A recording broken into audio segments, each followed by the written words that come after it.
Hola, ¿qué tal? Bienvenidos a la clase del profe Lalo. En esta ocasión estudiaremos el tema de la célula, unidades constructoras de vida. Y sin más preámbulo, comenzamos.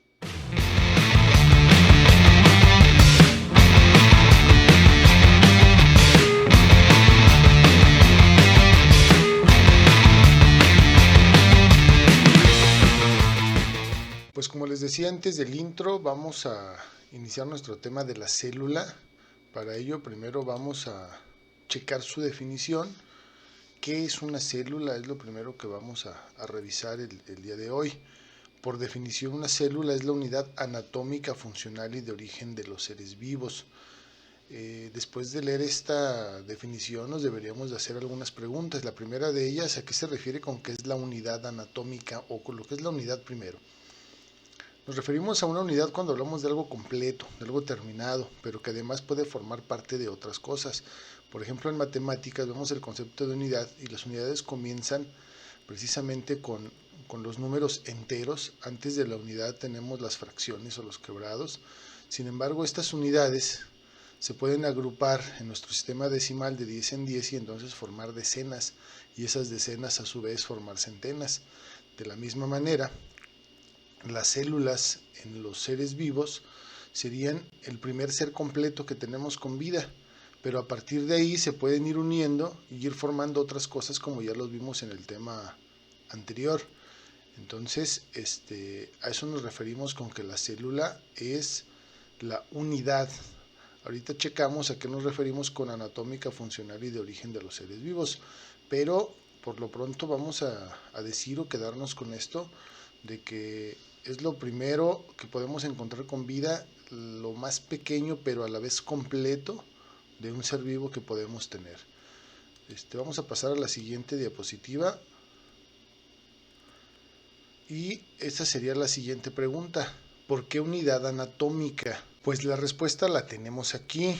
Dice que es porque todos los seres vivos están formados por células o son una de ellas. Esto ya lo habíamos comentado también en otras clases. Todos los seres vivos están formados por células. La palabra anatómica pues viene obviamente de anatomía, que es una rama de la biología o de la medicina, que se encarga de estudiar la estructura y la forma de los seres vivos. Por eso es que también podemos decir que la célula es la unidad estructural de los seres vivos, es de lo que están constituidos todos los seres vivos.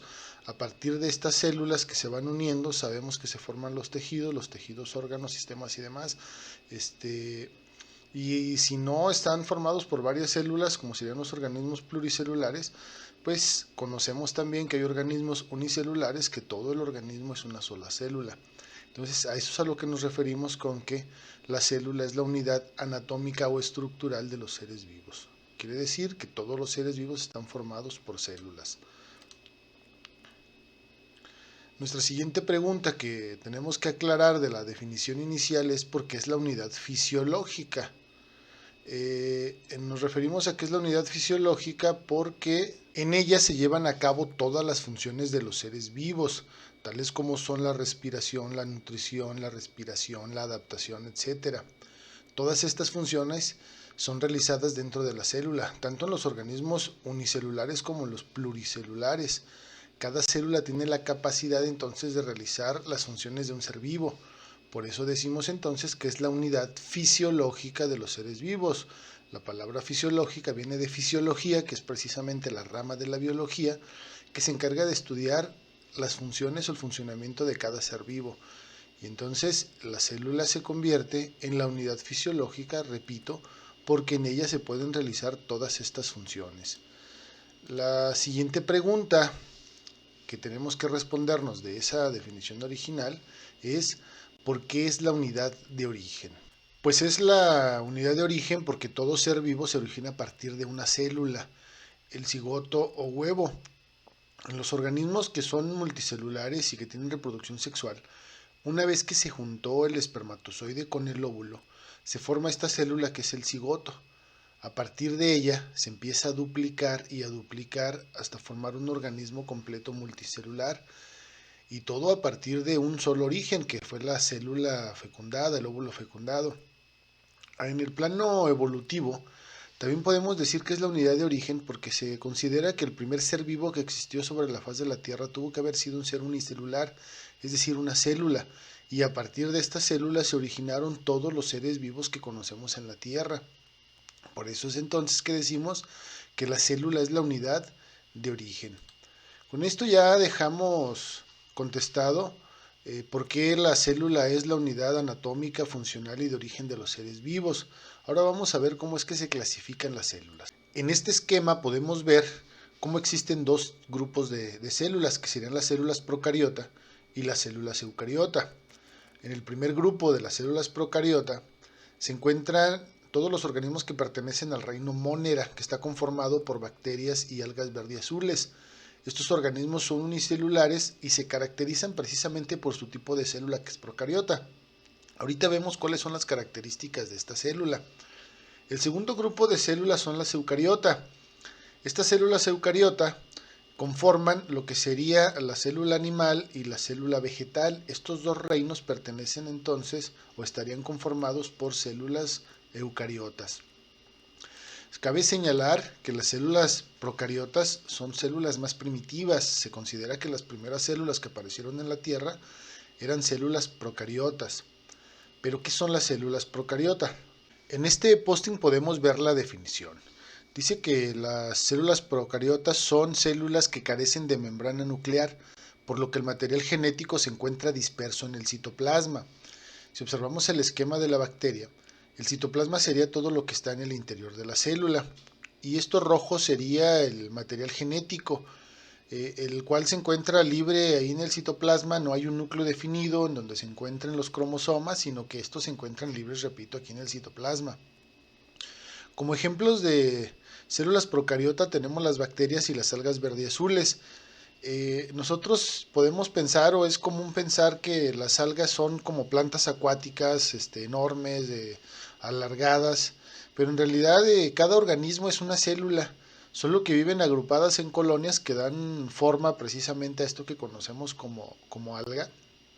Pero la diferencia con una planta es que la planta o las células que forman la planta no pueden vivir de manera independiente porque no son organismos unicelulares, sino que si tú extrajeras, por ejemplo, una célula de una planta, podría sobrevivir algunos minutos, algunos segundos, pero después moriría porque necesita estar conectada al resto del organismo, cosa que no ocurre con las células de las algas. Estas, si tú las separas, le creas las condiciones necesarias, se va a empezar a reproducir, formar 2, 4, 6, 8, 16, 32 y así sucesivamente más células hasta formar otra vez el alga que normalmente conocemos o imaginamos, ¿no? Entonces serían organismos con esta característica. Cuando hablamos de células eucariotas, pues nos referimos a lo siguiente. Son células que cuentan con un núcleo bien definido en el que se encuentra el material genético, es decir, los cromosomas.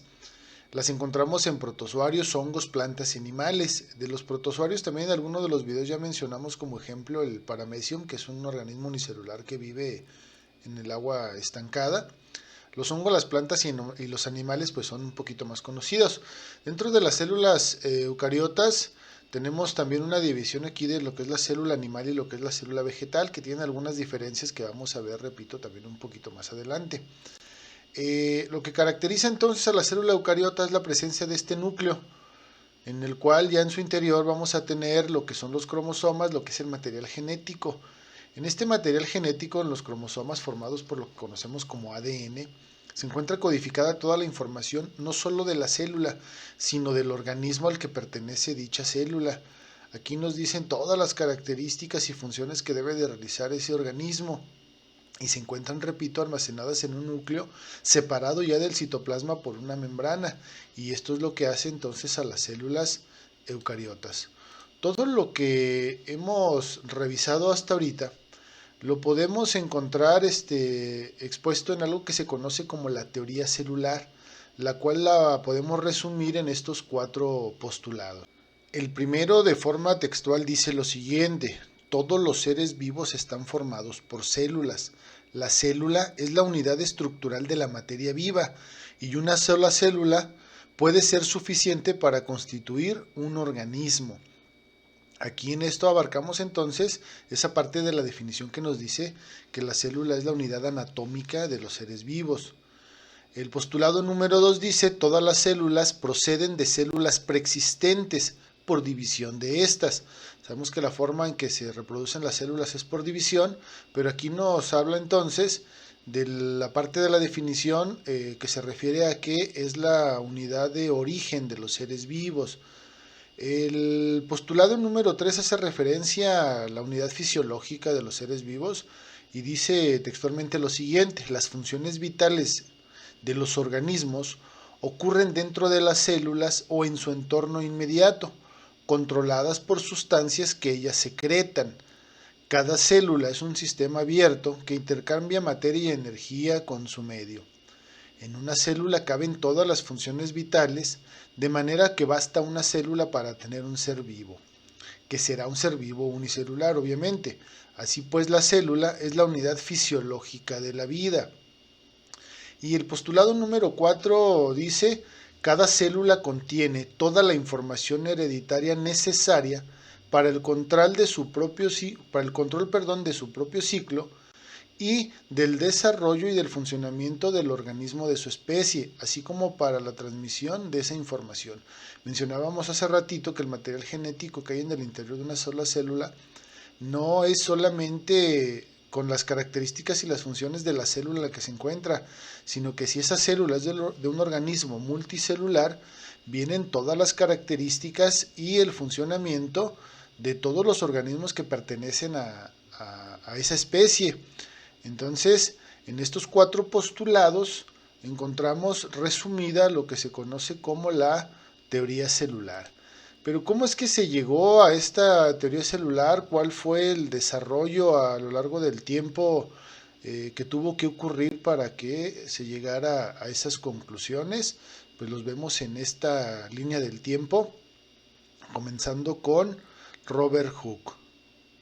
Lo que este personaje hizo fue observar a través de un microscopio compuesto un pedazo de corcho, pequeñas laminillas de corcho.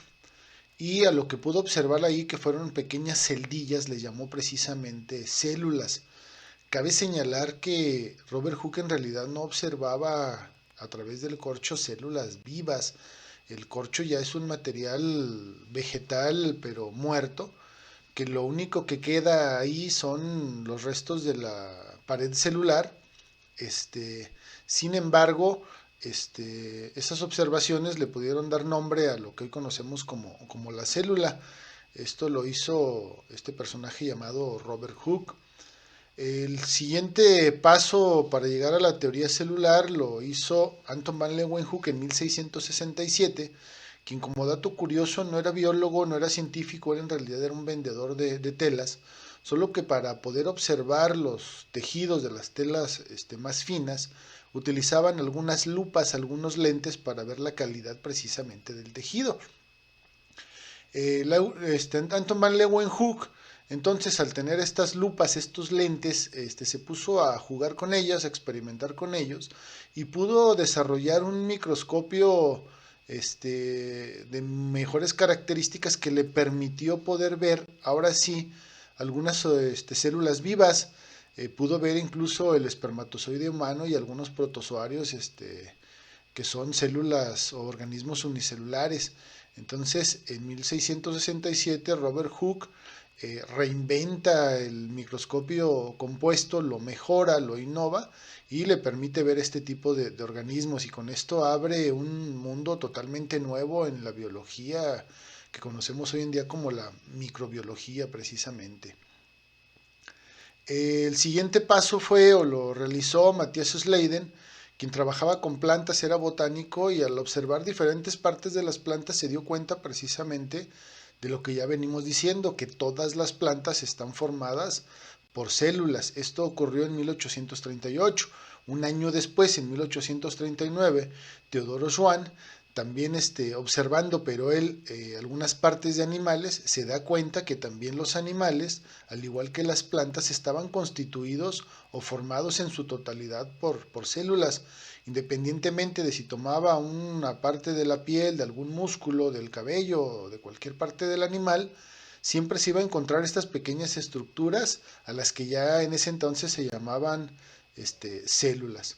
Por último, Rudolf Virchow enunció el principio de que todo ser vivo se origina a partir de otros preexistentes. Todas las células se originan entonces de otras células preexistentes.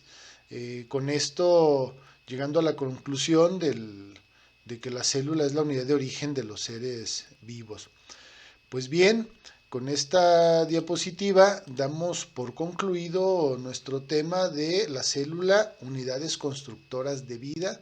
Pues bien, espero que te haya gustado el video, que hayan quedado claros los conceptos. Si fue así, te pido que me regales un like. Si no te gustó, ponle un dislike y en los comentarios escribe la razón por la que no te gustó. Esto me va a permitir realizar mejores videos en el futuro. Pues de mi parte es todo, gracias por tu atención y nos vemos en la próxima clase.